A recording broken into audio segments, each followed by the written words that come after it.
सुप्रभात बच्चों। My SQL के रिवीजन की सीरीज़ में पिछली क्लास में हमने पढ़ा था कि कौन कौन सी डेटा टाइप माई एसक्यूएल में होते हैं।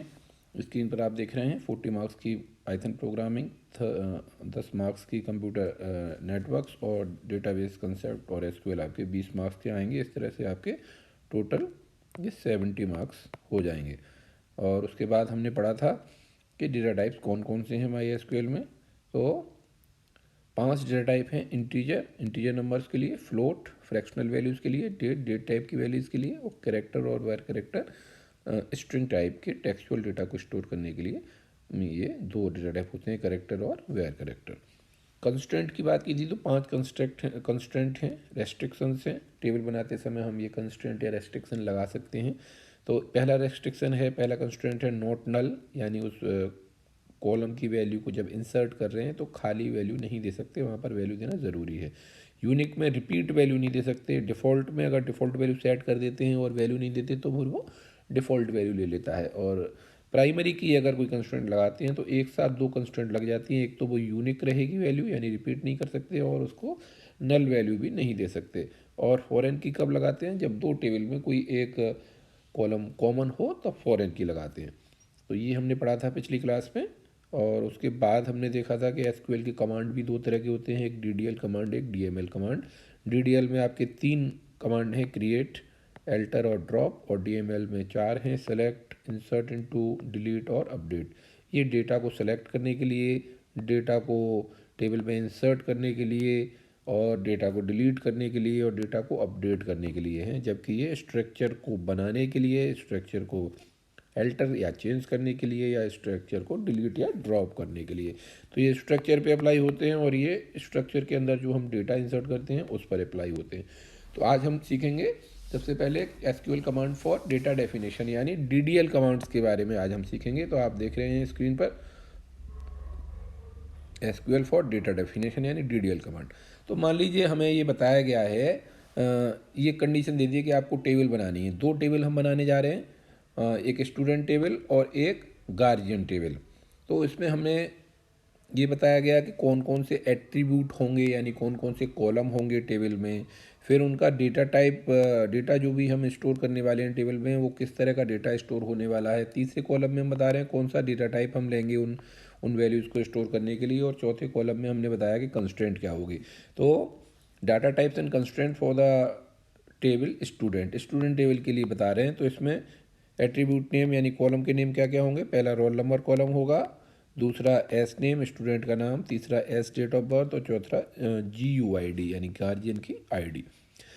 तो पहले रोल नंबर में क्या आ रहा है? Numeric value having maximum 3 digits, और वो इंटीजर टाइप का लेंगे रोल नंबर, और उस पर प्राइमरी की कंस्ट्रेंट भी लग रही है क्योंकि वो यूनिकली रिप्रेजेंट कर सकता है। और एस नेम में वेरिएबल लेंथ लेंगे और मैक्सिमम 20 करेक्टर्स की लेंगे, इसलिए वेरिएबल वेर कर 20 उसका डेटा टाइप लिया है, और उस पर कंस्टेंट लग रही है नॉट नल, यानी उसको ब्लैंक नहीं छोड़ सकते। एस डेट ऑफ बर्थ में डेट वैल्यू हमें देनी है, डेट वैल्यू के लिए डेट डेटा टाइप है और उस पर भी कंस्टेंट नॉट नल है। और GUID क्या है? Numeric value having 12 digit. तो 12 डिजिट की कोई न्यूमेरिक वैल्यू है तो उसको भी हमने करेक्टर टाइप का ले लिया, फिक्स लेंथ करेक्टर 12 करेक्टर्स में, और वो फॉरेन की बनाई है क्योंकि एक और टेबल है नीचे गार्जियन टेबल, उसमें भी वो कॉलम है GUID। इसलिए जब 2 टेबल में कोई एक ही नाम का कोई कॉलम होता है तो एक टेबल में वो फॉरेन की बन जाता है और दूसरे में वो प्राइमरी की बन जाता है। तो देखिए उसके नीचे हमने लिया हुआ गार्जियन टेबल में भी 4 कॉलम है, GUID, G name, G phone और G एड्रेस। तो GUID में हम 12 डिजिट की कोई आईडी स्टोर कर रहे हैं, उसका डेटा टाइप वही रखा है जो इसमें देखिए कैरेक्टर 12 था, इसमें भी कैरेक्टर 12 है, और उस टेबल में वो प्राइमरी की हो गई है, यहाँ पर ये फॉरेन की थी। G नेम में गार्जियन का नाम, वेरिएबल लेंथ का है 12 कैरेक्टर का, तो डेटा टाइप लिया है वेर कर 12, और कंस्ट्रेंट हमने रखी है नॉट नल। G फ़ोन में न्यूमेरिकल वैल्यू है 10 डिजिट्स की। अब देखिए यहाँ पे 10 डिजिट है तो मोबाइल नंबर फिक्स रहता है, इसलिए हमने वेरिएबल लेंथ नहीं लिए, करेक्टर डेटा टाइप क्या लिया है? करेक्टर 10, और इसको रखा है, इस पर 2 कंस्ट्रेंट एक साथ लगानी है, नल और यूनिक। और G एड्रेस में हमने लिया है variable length string of 30 characters. तो यहाँ पर वेरिएबल लेंथ है इसलिए वेर कर 30 लिया है। तो कैसे इसका कमांड लिखना है? पहली टेबल बनाने जा रहे हैं हम स्टूडेंट टेबल। तो स्टूडेंट टेबल में भी 4 कॉलम हैं, तो हम लिखेंगे ये MySQL प्रॉम्प्ट मान लीजिए हमने यहाँ लिखा आ गया हमारा। प्रैक्टिकल जब करेंगे तो क्या कमांड हमें रखना है, तो पहला कमांड है क्रिएट टेबल। MySQL में केस सेंसिटिव नहीं होती है तो छोटा बड़ा लिख सकते हैं। और टेबल का नाम क्या है, पहली टेबल का नाम स्टूडेंट, तो क्रिएट टेबल स्टूडेंट। उसके बाद आपका ब्रैकेट शुरू हो जाएगा, ये ब्रैकेट शुरू हो जाएगा। और अगर एक लाइन में आपकी क्वेरी आ रही है तो ठीक है, अदरवाइज आप एंटर जैसे ही मारेंगे तो इस तरह का सिंबल आ जाएगा, एरो का सिंबल। एक लाइन में लिख रहे हैं तो यहाँ आगे लिख सकते हैं, लेकिन जैसे ही आप एंटर मार देते हैं तो फिर क्वेरी यहाँ से स्टार्ट हो जाएगी। तो जैसे हमने ब्रैकेट लगाया तो पहले कॉलम का नाम आएगा। पहला कॉलम क्या था हमारा, रोल नंबर, तो रोल नंबर क्योंकि नाम है कोई स्पेस नहीं होगा बीच में। और उसका डेटा टाइप क्या है, इंट, तो इंट ले लिया। उसके बाद हमने लिया दूसरा एस नेम यानी स्टूडेंट का नाम, स्टूडेंट नेम वेर कर 20, उसका डेटा टाइप दे दिया 20। और तीसरा है आपका एस डेट ऑफ बर्थ, उसका डेटा टाइप क्या है, डेट। उसके बाद अगली लाइन, इस लाइन में भी नहीं आया तो फिर एक और एरो बन जाएगा यहाँ पर अपने आप। फिर GUID कितना था, करेक्टर ऑफ 12, चारों कॉलम हो गए हैं। अब मान लीजिए हमें प्राइमरी की देनी है, तो एक तरीका तो ये है कि जैसे हमने रोल नंबर इंट लिखा, इसके आगे ही हम प्राइमरी की दे सकते हैं। और अगर आप सबसे बाद में देना चाह रहे हैं तो लिखेंगे प्राइमरी की, और यहाँ पर किस कॉलम को बनाना चाह रहे हैं वो कॉलम यहाँ पे लिख देंगे। तो हम बनाना चाह रहे हैं रोल नंबर को, तो ये कॉलम का नाम लिख दिया प्राइमरी की, और ये ब्रैकेट बंद कर दिया और बाद में सेमीकोलन लगा दिया। तो ये कमांड हो जाएगा टेबल बना, क्रिएट टेबल कमांड हो गया आपका। अगर टेबल बनाने के बाद अगर आप देखना चाह रहे हैं उसका स्ट्रक्चर क्या है, तो उसके लिए कमांड है डिस्क्राइब टेबल का नाम। तो टेबल का नाम क्या है, यहाँ पर जनरल फॉर्म लिख रहा हूँ मैं, टेबल नेम आप लिखेंगे डिस्क्राइब, यहाँ पे ये नहीं आएगा, डिस्क्राइब स्टूडेंट। तो इसका स्ट्रक्चर आप देख पाएंगे, या इसको ऐसे भी ले सकते हैं DESC स्टूडेंट, तो डिस्क्राइब शॉर्ट में लिख देते हैं DESC, तो भी वो कमांड चल जाता है। तो यहाँ पर वो एक टेबल बन के आएगी, यहाँ पर कितने कॉलम हैं, उनका डेटा टाइप क्या है, वो नल है या नहीं उनकी वैल्यू, इस तरह की डिटेल्स आ जाएंगी। अगर आप इस डेटाबेस के अंदर किसी के होते हैं तभी ये कमांड चलेगा। तो सबसे पहला कमांड जो MySQL चलाने पर जो आप यूज़ करते हैं वो है शो डेटाबेसेस, उससे सारे डेटाबेस आ जाएंगे। फिर उसके बाद आप लिखेंगे यूज़ किसी डेटाबेस का नाम,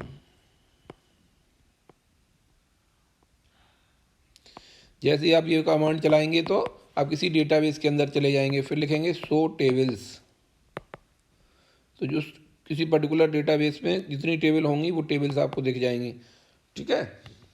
अब मान लीजिए टेबल बन गई है आपकी, टेबल का स्ट्रक्चर बन गया स्टूडेंट का, तो उसको चेंज कैसे करेंगे।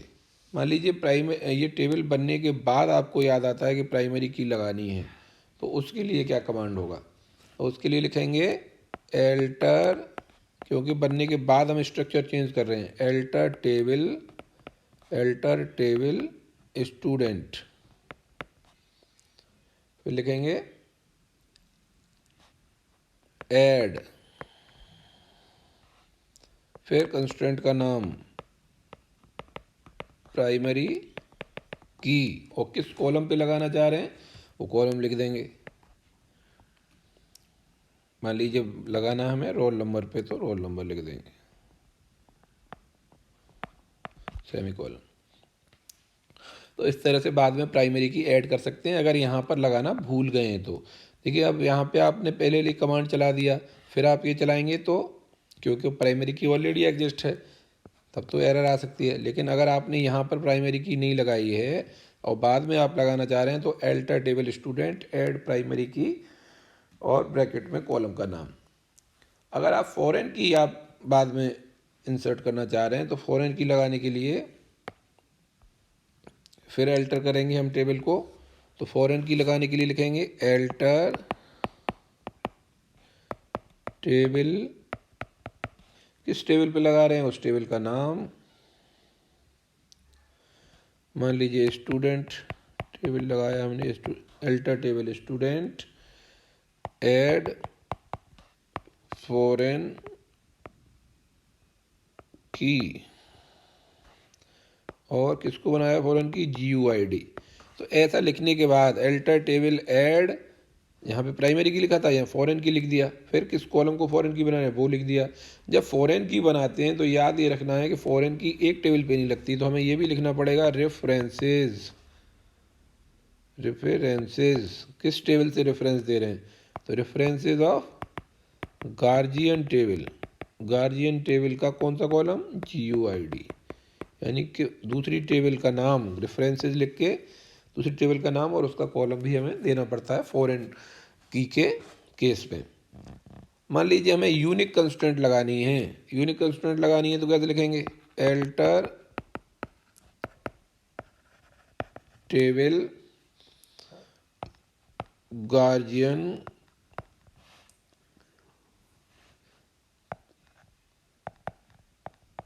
यूनिक, अल्टर टेबल गार्जियन, नहीं एक चीज़ भूल गए हम, ऐड लिखना भूल गए, तो लिखेंगे alter table guardian add unique, किस कॉलम पर यूनिक कंस्टेंट लगानी है, उसका नाम ब्रैकेट में लिख देंगे G4 सेमीकोलन। मान लीजिए टेबल बनने के बाद हमें लगता है कि एक कॉलम भूल गए हम, एक कॉलम हमें ऐड करना था तो उसके लिए भी अल्टर के 3 वेरिएशन हैं, अल्टर कमांड के 3 वेरिएशन हैं। एक है अल्टर टेबल ऐड, कॉलम को ऐड करना है, नया कॉलम ऐड करना है। और मान लीजिए किसी कॉलम का डेटा टाइप चेंज करना है, साइज़ बढ़ाना घटाना है, तो लिखेंगे अल्टर टेबल मॉडिफाई। अगर कॉलम का नाम चेंज करना है तो लिखेंगे अल्टर टेबल चेंज। तो मान लीजिए कॉलम ऐड करना है तो लिखना है हमें alter table student add mother name character 20। ये होगा ऐड करने के लिए। और मान लीजिए इसी कॉलम को हमें मान लीजिए इसका डेटा टाइप चेंज करना है तो लिखेंगे alter table student modify mother name as varchar 15। तो ऐसे डेटा टाइप चेंज हो जाएगा। और मान लीजिए इसका नाम ही चेंज करना है तो कैसे लिखेंगे अल्टर टेबल स्टूडेंट, नाम जब चेंज करेंगे तो पहले लिखेंगे चेंज, पहले पुराना नाम, तो यहाँ लिखेंगे चेंज मदर नेम, फिर स्पेस दे के नया नाम माँ, मान लीजिए माँ लिख दिया माँ, फिर उसका डेटा टाइप वेरकर 20। इस तरह से हम डेटा को, कॉलम के नाम को चेंज भी कर सकते हैं। मान लीजिए कोई डिफ़ॉल्ट वैल्यू हमें, मतलब एक कंस्टेंट जोड़नी है जिसमें किसी कॉलम की डिफ़ॉल्ट वैल्यू देनी है कंस्टेंट में, तो उसको कैसे करेंगे, उसके लिए है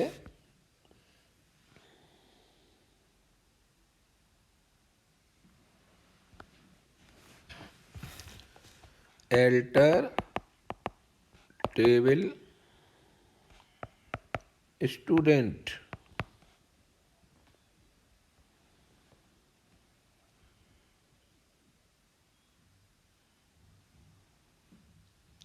अच्छा alter table student,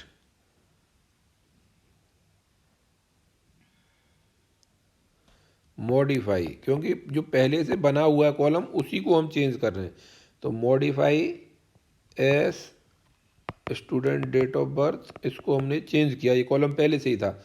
modify as date of birth, फिर तो उसका डेटा टाइप मान लो डेट, डेटा टाइप क्या है, डेट। फिर इसकी जो डिफ़ॉल्ट वैल्यू थी यहाँ पे लिख देंगे, इसके आगे डिफ़ॉल्ट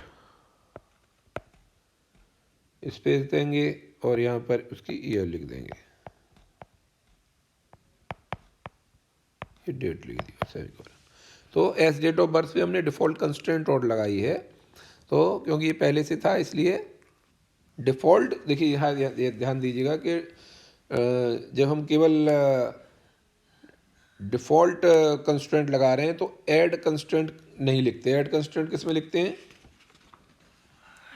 केवल प्राइमरी की में लिखेंगे, ऐड प्राइमरी की कंस्ट्रेंट का नाम, और ऐड लिखते हैं वहाँ पे, ऐड प्राइमरी की बाद में ऐड किया आपने, या फॉरेन की बाद में ऐड की। यहाँ पर हमने क्या किया है, जब यूनिक वैल्यू नहीं डिफ़ॉल्ट वैल्यू जब हम लगा रहे हैं तो हम मॉडिफाई करेंगे उसको। तो alter table student modify as date of birth, उसका डेटा टाइप डेट, और डिफ़ॉल्ट वैल्यू हमने लिख दी। डिफ़ॉल्ट के बाद एक कोई डेट दे दी। अगर हम कोई इस वैल्यू को इंसर्ट नहीं करेंगे, डेट ऑफ बर्थ इंसर्ट नहीं करेंगे, तो अब बाय डिफ़ॉल्ट वो कितनी ले लेगा, 3 मई 2000 ले लेगा। ठीक है। अब मान लीजिए किसी टेबल में से कोई कॉलम रिमूव करना है, तो उसके लिए है अल्टर टेबल स्टूडेंट ड्रॉप, और उस कॉलम का नाम मान लीजिए यही करना है एज डेट ऑफ बर्थ। तो ये कॉलम वहाँ से हट जाएगा स्ट्रक्चर में से। कॉलम हटाने के लिए ये, अगर मान लो प्राइमरी की कोई कंस्ट्रेंट ड्रॉप करनी है तो उसके लिए लिखेंगे alter table guardian drop primary की। तो उसकी टेबल पे क्योंकि एक ही प्राइमरी की होती है तो वो प्राइमरी की हट जाएगी। तो इस तरह हमने देखा कैसे हम डिफरेंट जो डाटा डेफिनेशन कमांड्स हैं उनको यूज़ कर सकते हैं। और लास्ट कमांड, एक तो कॉलम ड्रॉप करने के लिए एक कमांड होता है, पूरी टेबल को ड्रॉप करने के लिए ड्रॉप स्टेटमेंट। तो इसको लिखेंगे ड्रॉप टेबल, टेबल का नाम दे देंगे यहाँ पर, मान लो स्टूडेंट टेबल है तो लिख देंगे ड्रॉप टेबल स्टूडेंट, पूरी टेबल का स्ट्रक्चर ही डिलीट हो जाएगा। इसी तरह से हम डेटाबेस को भी कर सकते हैं, तो उसके लिए हो जाएगा ड्रॉप डेटाबेस, और डेटाबेस का नाम दे देंगे। ठीक है, डाटाबेस नाम जो भी होगा, एंगल ब्रैकेट क्यों लिखे हैं, क्योंकि यूज़र को देना है। तो इस तरह से हमने देखा कैसे हम स्ट्रक्चर को ड्रॉप कर सकते हैं, कैसे चेंज कर सकते हैं, कैसे कंस्ट्रेंट को ऐड कर सकते हैं, कैसे कंस्ट्रेंट को ड्रॉप कर सकते हैं, और कैसे हम क्रिएट कर सकते हैं किसी डेटाबेस को या टेबल को। डेटाबेस क्रिएट करने के लिए क्या है कमांड, क्रिएट स्पेस डेटाबेस और फिर उसका नाम, जैसे क्रिएट डेटाबेस स्कूल लिखा तो इस तरह से यहाँ पर डेटाबेस बन जाएगा। Thank you.